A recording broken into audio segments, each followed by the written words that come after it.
The air in the cotton fields was thick with the smell of sweat and damp earth. Yet it was the whispers that Elizabeth remembered most. She was 8 years old when she first understood that knowledge could be as sharp as any whip, that secrets could be safer than gold. On the plantation where she was born, every glance, every hushed word, every hurried footstep told a story, and Elizabeth had learned to watch, to wait, and to remember. Her small hands labored under the sun, but her mind wandered into the quiet corners of the house, noting the patterns, the unspoken rules, and the ways men in coats could punish or protect. She learned quickly that to speak was dangerous, yet to see, to listen, to endure, was survival. What she would carry in silence for 50 years would shape the halls of power itself, though none yet knew the child weaving these invisible threads of knowledge. The year was 1808, and the Mississippi River glinted under a winter sun that seemed colder than the frosty air biting at Elizabeth's cheeks. She was 8 years old, too small to reach the window ledges, too young to claim even a sliver of power, and yet already old enough to sense the patterns that govern the lives of those born to the fields. In the slave quarters behind the sprawling brick house of Mr. McAllister, children played under the watchful eyes of older girls who scolded and corrected their movements. But Elizabeth's eyes were rarely on her playmates. She watched the adults, both those enslaved and those who owned them. Because she had learned that survival was in observation, Elizabeth had a mind that moved quietly like a shadow slipping along the walls. While other children shrieked or cried, when their small mistakes were noticed, she learned early to still herself, to watch the tremor of a hand, the twitch of an eye, or the way a voice softened when a master's gaze fell upon the room. It was here, in these silent lessons, that she began to understand the unspoken hierarchy, the rules that bound the enslaved, and the consequences that followed every misstep. The McAllister plantation was a place where fear lingered in the rafters like dust, unseen yet unavoidable. A sudden clap of the overseer's cane on the wooden steps was enough to freeze the children mid-laughter, mid-breath, mid-life. And yet, Elizabeth learned there were subtler punishments, quieter cruelties. A whispered insult in the kitchen, a withheld ration of food, the cold shoulder from one's peers. All these were marks that left a scar on the spirit, even when the body remained unbroken. Elizabeth noticed these things not out of cruelty, but necessity. She understood that intelligence could be a shield as much as strength. She began cataloging the behaviors of the household, noting who was more lenient, who grew angry at the slightest tremor in a voice, who allowed a small mercy if the child looked carefully at them. Even at 8 years old, she knew that these observations were tools, invisible implements she could carry through the long days. Her mother, Sarah, had once told her, "Child, your hands will labor, but your mind must be free. Watch, learn, remember. One day, it will be the only thing keeping you alive." Elizabeth took this to heart. She studied the patterns of the kitchen staff, how they moved silently to avoid drawing the mistress's attention. She observed the men in the fields, how their eyes flickered to the horizon for signs of danger. Each movement, each gesture, each sigh was part of a larger rhythm, a secret language that only the observant could understand. The young girl learned quickly to read the subtle shifts in mood that presaged punishment. If a plate slipped from a trembling hand, the overseer's scowl was not the first warning. The stiffening of his shoulders, the tight line of his mouth, the sudden pause in his step told her more than words ever could. And in those moments, Elizabeth's intelligence shone not in clever tricks or bold speech, but in stillness, in quiet endurance.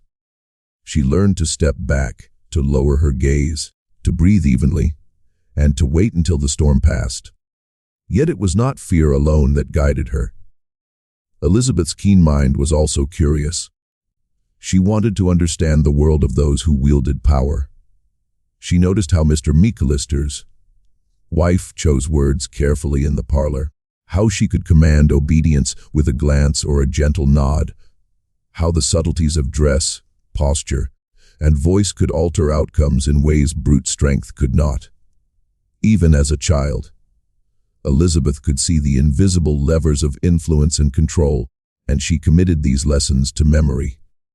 In the evenings, when the fields were empty and the house quiet, except for the distant creak of the river and the occasional crack of a whip far off, Elizabeth would sit on the rough wooden floor of the quarters, pulling stray threads from worn garments, and replay the day in her mind. She remembered every word overheard, every glance, every secret that passed between servants in hushed tones.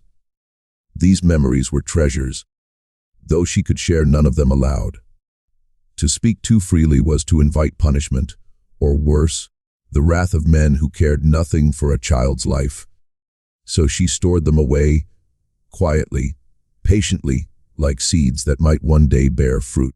Elizabeth also began to recognize the resilience in others, the small acts of quiet rebellion that went unnoticed. A stolen apple, a delayed chore, a whispered prayer at dusk. These were proof that endurance did not always require defiance in the open. She admired these subtle resistances and carried them with her, understanding that strength could be silent and that patience could be more powerful than any shout of anger. By the end of that winter day, Elizabeth was not merely a child laboring in the fields. She was a young scholar of human behavior, a silent witness to the complex hierarchies that governed her world. Her intelligence, her patience, her quiet observation, all were forming a foundation upon which she would build a life of her own making. Though she could not yet see the path ahead, she understood that survival depended not only on strength of body, but on the careful cultivation of knowledge, discretion, and endurance.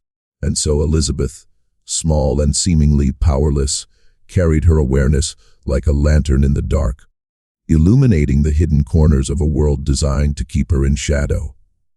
In the fields of St. Louis, beneath the cold winter sky, the child who could not yet speak her own destiny began to learn the art of seeing, of understanding, and of waiting.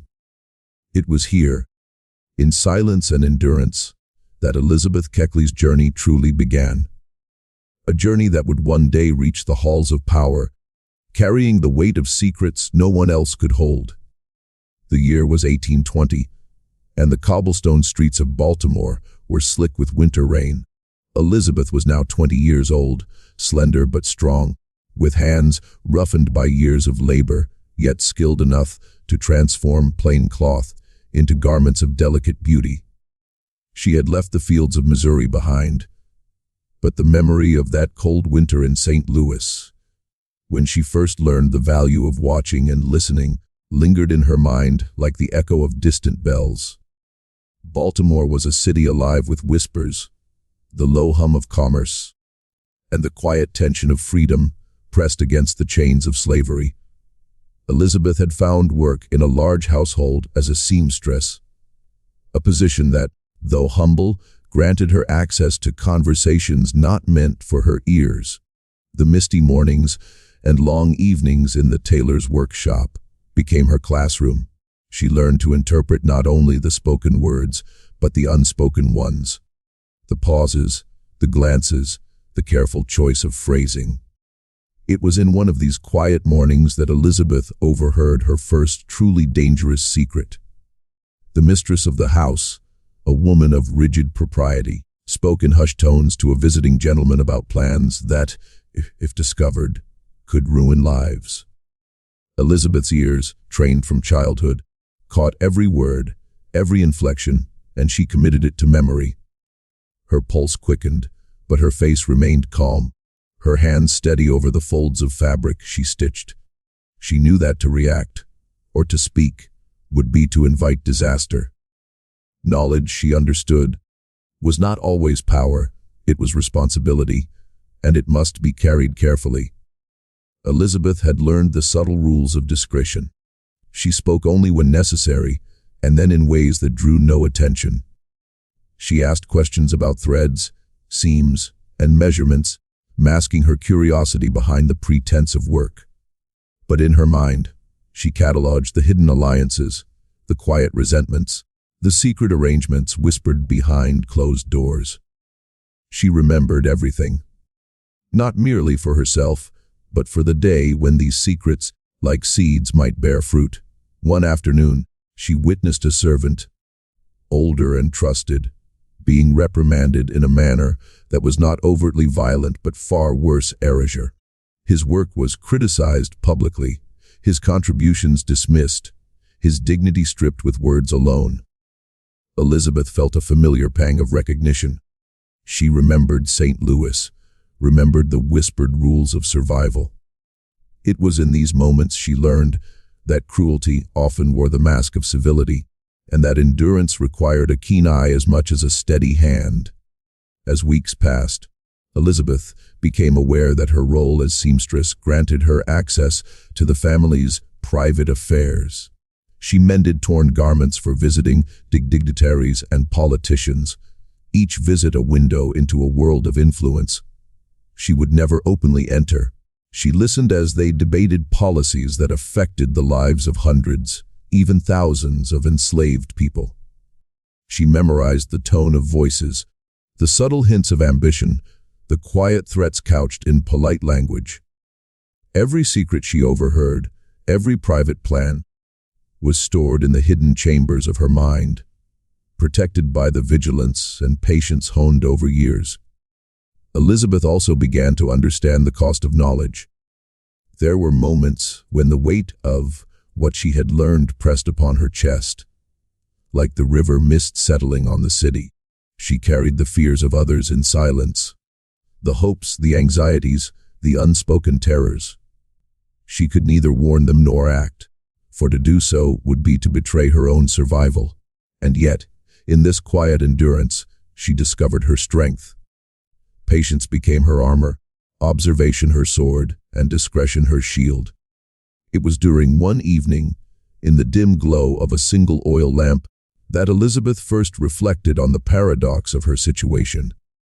She was both invisible and omniscient, both powerless and immensely capable. The young girl who had learned to read the signals of fear and punishment in Missouri was now a woman who could read the unspoken language of power in Baltimore. She recognized patterns in conversation as clearly as she recognized flaws in fabric. And she understood, deeply, that the information she held could save or destroy lives, but only if wielded with precision. Her intelligence and patience allowed her to make subtle choices. She befriended certain members of the household staff, not openly, but in quiet gestures. A comforting word, a gentle smile, an attentive ear. These small acts built trust, and in time, others confided in her. Sometimes unwittingly, sometimes because they sensed her discretion. Each confidence was another thread in the web she wove silently around herself, a network of knowledge that no one outside could see, but that would, in time, shape her destiny. Elizabeth also observed the ways in which enslaved people resisted quietly, often in ways invisible to the masters.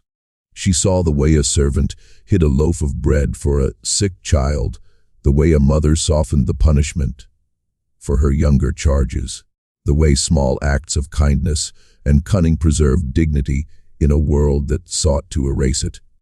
These lessons reinforced the quiet endurance she had learned as a child. Strength was often invisible, intelligence was often unspoken, survival demanded patience above all. By the end of that winter, Elizabeth had become more than a seamstress. She was a keeper of secrets, a silent witness to the lives of both masters and servants, a student of human behavior who could navigate danger with careful observation. The city of Baltimore, with its cobblestones slick with rain and its streets alive with whispers, became a training ground for a mind that would one day serve in the very halls of power. In these early years, Elizabeth Keckley's intelligence, patience, and quiet endurance deepened. She had learned that survival was not merely the absence of harm, but the careful management of knowledge and the art of discretion. Every whisper she overheard, every glance she recorded, and every subtle pattern she observed became part of the invisible armor she carried. And though she did not yet know it, the secrets she was collecting in 1820 would one day place her in a position of influence that few could imagine. A position where the quiet endurance of a lifetime would allow her to shape history without ever raising her voice. The year was 1825, and Washington, D.C., simmered with political ambition and the clatter of carriage wheels along uneven streets. Elizabeth Keckley was now 25, her hands skillful, her eyes sharper than ever, and her mind honed through years of silent observation. She had long left the household in Baltimore, moving north in search of work and modest freedom within servitude. She had become known as a seamstress of uncommon skill, capable of transforming the simplest cloth into elegant garments. Yet the life she led remained constrained by the ever-present shadow of slavery. It was in this bustling city, amidst the hum of merchants and politicians, that Elizabeth first witnessed the raw audacity of an escape attempt. One of the young men in the household, Thomas, had been planning for months to flee north. Elizabeth had watched him carefully, noting his nervous glances and secret conversations, understanding the precarious tightrope he walked. Her intelligence allowed her to perceive the danger that others failed to see. She knew that any misstep could bring disaster, not just to him, but to anyone associated with him. Elizabeth had always understood the value of patience and observation, but now, these skills were tested in ways she had never imagined. One evening, as the household slept, Thomas made his move. He slipped quietly through the back alley, carrying only what he could in a small bundle, his heart pounding with a mix of hope and fear. Elizabeth, stationed near the kitchen to finish mending a fine dress, noticed the absence immediately. The empty hallway, the faint creak of a floorboard. Her mind cataloged each anomaly. Her first instinct was a rush of alarm. If Thomas were caught, the punishment would be swift and merciless, and questions would inevitably fall upon those who might have aided or observed him. Elizabeth's own position teetered on the edge of danger. But she did not act rashly.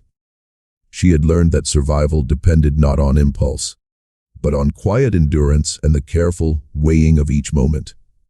Instead, she moved with deliberate calm, resuming her work as though nothing were amiss, all the while storing each detail in her memory. The household awoke to chaos the next morning. Thomas had been discovered near the riverbank, his escape foiled by a neighbor who had been suspicious of any unusual movement. The overseer's wrath was swift, yet it was the subtler punishments that cut deepest. Thomas's pride was stripped in public, his dignity humiliated, and the household was reminded that the smallest lapse could invite ruin. Elizabeth watched silently, understanding the lesson without needing to be spoken to. Her observation of fear, anticipation, and the calculated mercy shown by some adults to the desperate young man revealed much about human nature. Elizabeth also noticed how knowledge could be both a weapon and a shield. She had seen, in whispers, Thomas's careful planning, the routes he had memorized, the small gifts he had hidden for allies along the way. She remembered these details without ever speaking them aloud, understanding that discretion was more powerful than courage displayed openly. Her own survival depended on what she carried quietly within her mind, the invisible ledger of secrets, small rebellions, and hidden truths. As weeks passed, Elizabeth reflected on the escape attempt in private moments, often under the dim light of her sewing table. She understood the audacity required to attempt freedom, yet she also understood the danger of overestimating one's own knowledge. Survival was rarely about courage alone. It demanded foresight, patience, and the ability to read subtle signs. She noted, in her silent journal of memory, the lessons hidden in the fear, the pride, and the hurried plans of those around her. Even amidst the tension of Thomas's failed attempt, Elizabeth observed the resilience of the enslaved people in the household. Quiet acts of resistance continued, stolen apples, hidden messages, and careful subversions of rules. She saw how the women and men relied on subtlety and cunning, how endurance could be silent yet profoundly effective. These observations deepened her understanding of the world she inhabited. Strength could be invisible, intelligence could be quiet, survival required patience above all. Elizabeth also began to internalize a profound sense of responsibility. Knowledge was power, yes, but it was also burden. She could not reveal what she had seen or heard without endangering herself and others. Her patience became a discipline, her observation a strategy, her quiet endurance a necessity. She realized that life in servitude demanded more than mere compliance. It demanded the careful navigation of danger, the collection of knowledge, and the preservation of discretion. That winter, as snow settled in fine flakes over the city, Elizabeth Keckley's mind was sharpened by experience. The escape attempt had been a test, not of her physical strength, but of her patience, observation, and ability to navigate peril. She understood that the world outside the household was fraught with both opportunity and danger, that intelligence could be a lifeline if wielded with care, and that endurance often required invisibility. Elizabeth's silent ledger of secrets grew richer with each passing day. She carried the memory of Thomas's courage, the careful calculation of his moves, and the consequences that followed. She understood that survival in this world was rarely about physical escape. It was about mental acuity, moral courage, and the ability to endure without faltering. In the quiet moments by her sewing table, she stitched not only garments but lessons about people, power, and patience that would guide her for decades to come. By the end of 1825, Elizabeth had become more than a seamstress in Washington, D.C. She was a keen observer of human behavior, a silent witness to the fragility and strength of those around her, and a keeper of secrets whose understanding of the world was both deep and practical. The failed escape attempt was not merely a lesson in fear. It was a lesson in resilience, discretion, and the power of quiet intelligence. Elizabeth Keckley, now a woman tempered by observation and experience, carried within her the knowledge that patience and secrecy could be as vital as courage. She had seen the limits of brute strength, the consequences of exposure, and the value of intelligence and discretion. And though the future was uncertain, she was learning the most important skill of all, the art of endurance in a world that demanded invisibility for those it sought to control. The year was 1840, and the streets of Baltimore smelled of coal smoke and river water, mixed with the sharp tang of industry. Elizabeth Keckley was now 35 years old, her hands skilled in the art of sewing, her mind honed through decades of observation, endurance, and quiet calculation. She had spent years working in the households of the city, her talent with needle and thread earning the admiration of those who could never imagine the life she had endured. And yet, for all her skill, she remained bound by the invisible chains of servitude, her freedom curtailed not by ability, but by law and circumstance. Elizabeth's intelligence had always been her shield. She understood the subtleties of speech and gesture, the unspoken rules of power, and the quiet strategies that kept one safe while others faltered. But intelligence alone could not grant her liberty.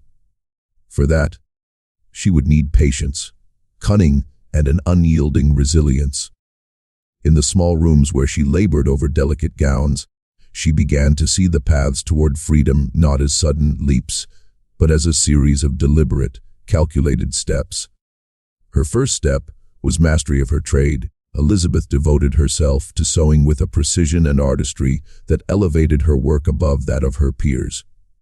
Each stitch, each fold, each hidden seam became not merely an act of labor, but a demonstration of skill that could be recognized and valued by those who held power. She observed the patrons of her work, their tastes, their expectations, their hidden desires, and she adapted with a quiet intelligence that allowed her to exceed expectations while keeping herself safe. In the evenings, after her labor in the workshop was done, Elizabeth would sit by the flickering light of a single candle, practicing new techniques, sketching garment designs, and dreaming in quiet detail of a life where her labor would belong to her alone. These small acts of preparation were as vital to her freedom as any conversation or negotiation, for they allowed her to cultivate a skill that could command respect and, eventually, autonomy. Elizabeth also recognized the importance of alliances and discretion.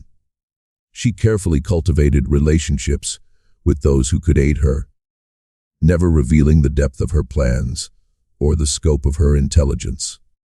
With other women in the household and in her community, she exchanged subtle lessons in sewing, whispered advice, and occasional confidences, always measured, always cautious.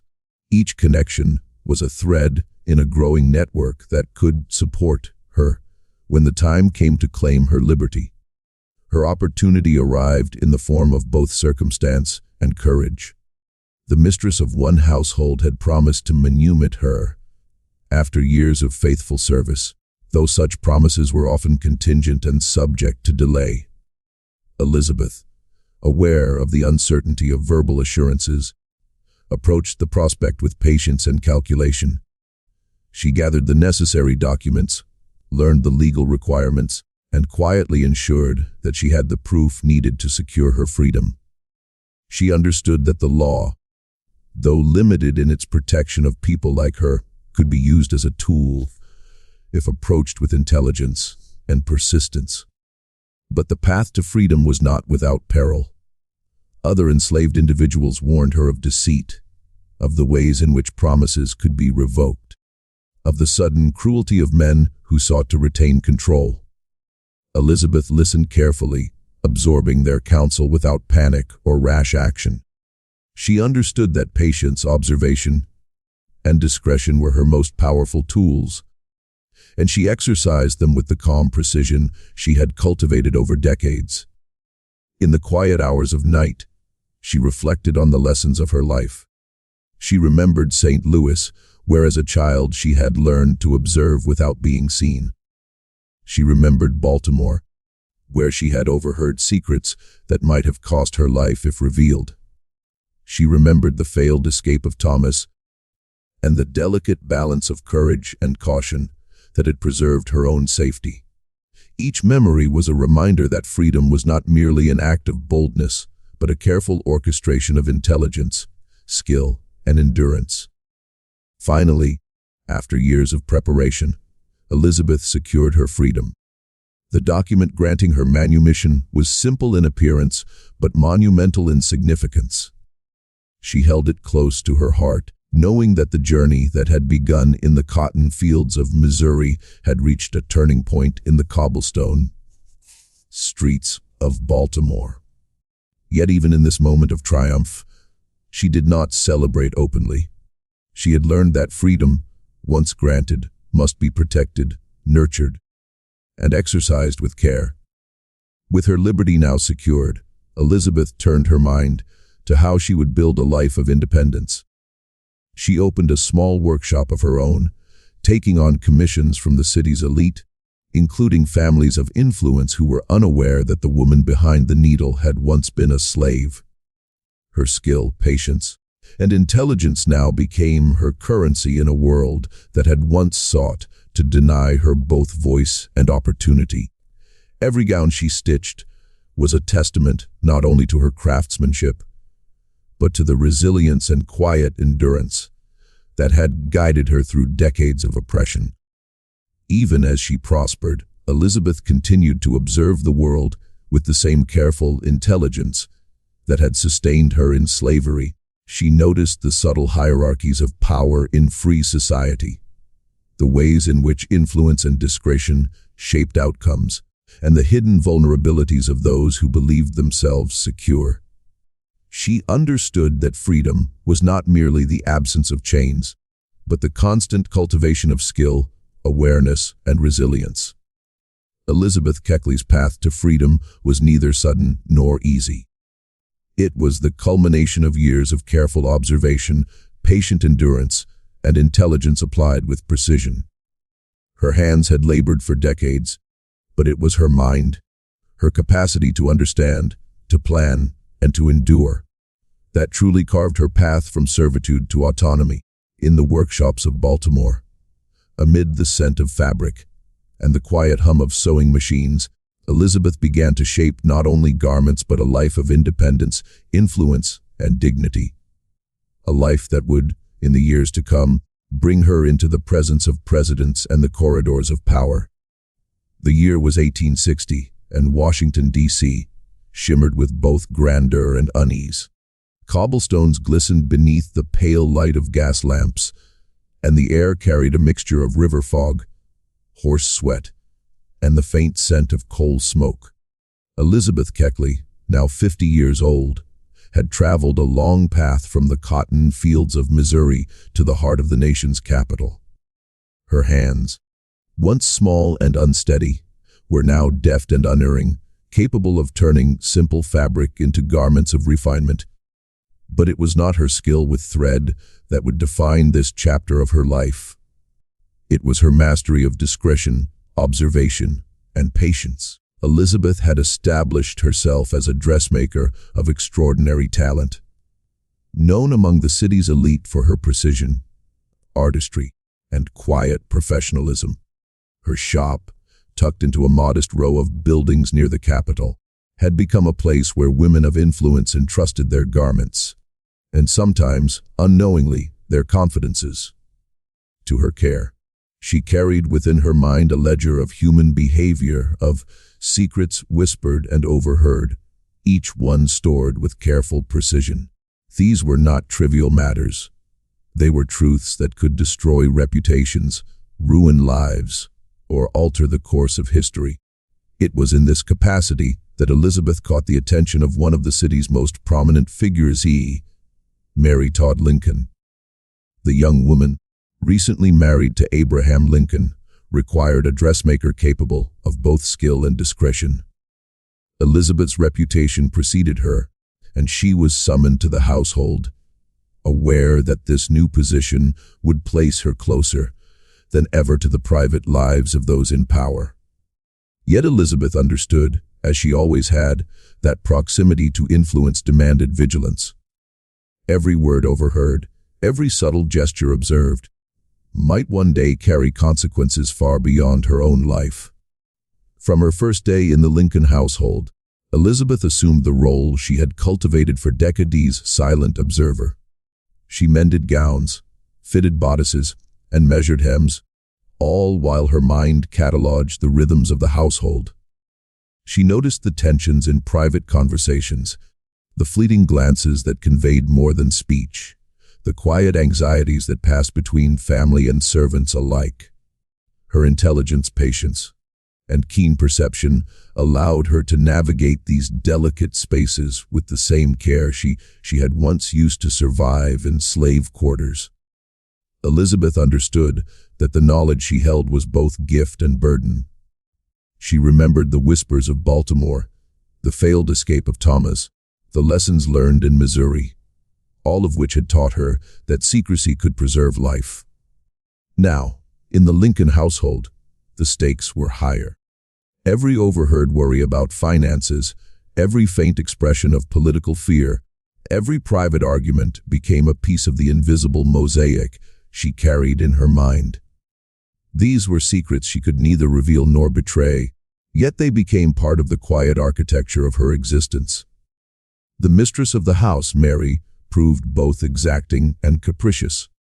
Elizabeth learned to anticipate moods, to interpret the subtle signals of irritation or pleasure, and to act in ways that maintained trust while preserving her own safety. She observed the family, not only as an artisan, but as a chronicler of human behavior, understanding that her discretion was as valuable as her skill with fabric.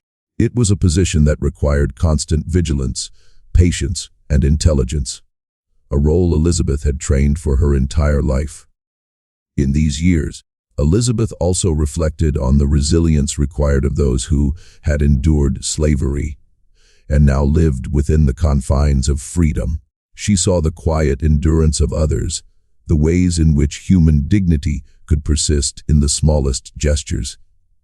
A carefully polished shoe, a whispered encouragement, the quiet refusal to be cowed. She understood that endurance was not merely survival. It was a form of power, subtle and persistent, hidden from view but undeniable in effect.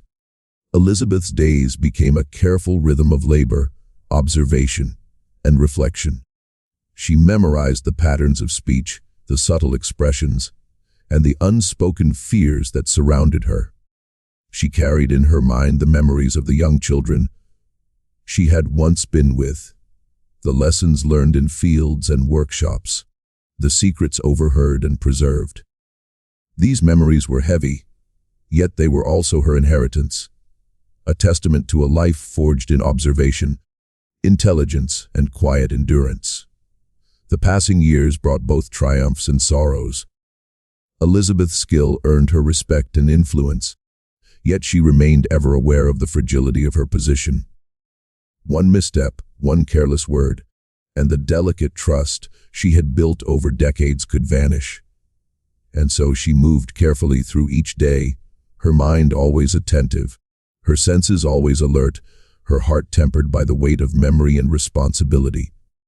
At night, when the household was silent and the streets of Washington lay quiet, under the pale moonlight, Elizabeth would sit alone, tracing the contours of a dress with her fingers, yet thinking of the invisible lines she had drawn in her mind.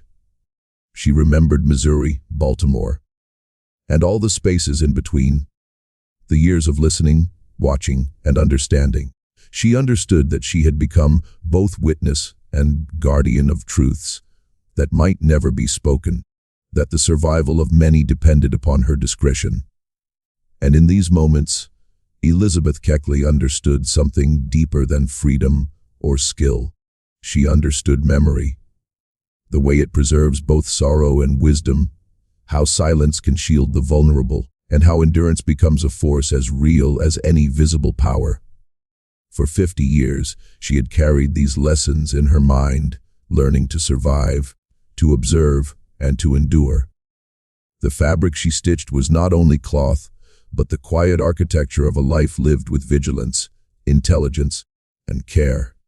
And so, beneath the hush of candlelight, Elizabeth's life was bound together by threads of memory and secrecy, each one delicate yet unbreakable, each one a testament to survival. The city slept around her, unaware of the truths she carried, truths as sharp as needles, and as silent as the spaces between stitches. She understood that survival is measured not in loud deeds or heroic gestures, but in the patient quiet and relentless preservation of life and knowledge. In the end, Elizabeth Keckley was a keeper of shadows, a witness to the unseen currents of power, cruelty, and endurance. Her life was woven of secrets, patience, and observation, a tapestry that only she could read. The memories she carried were heavy, yet they were hers alone, each whisper, glance, and stolen word preserved in silence, a testament to the endurance of a life lived in quiet vigilance. And when she closed her eyes at night, she knew that survival, above all, was the preservation of memory, the careful keeping of truths that might never be spoken, yet would endure long after the voices around her had faded.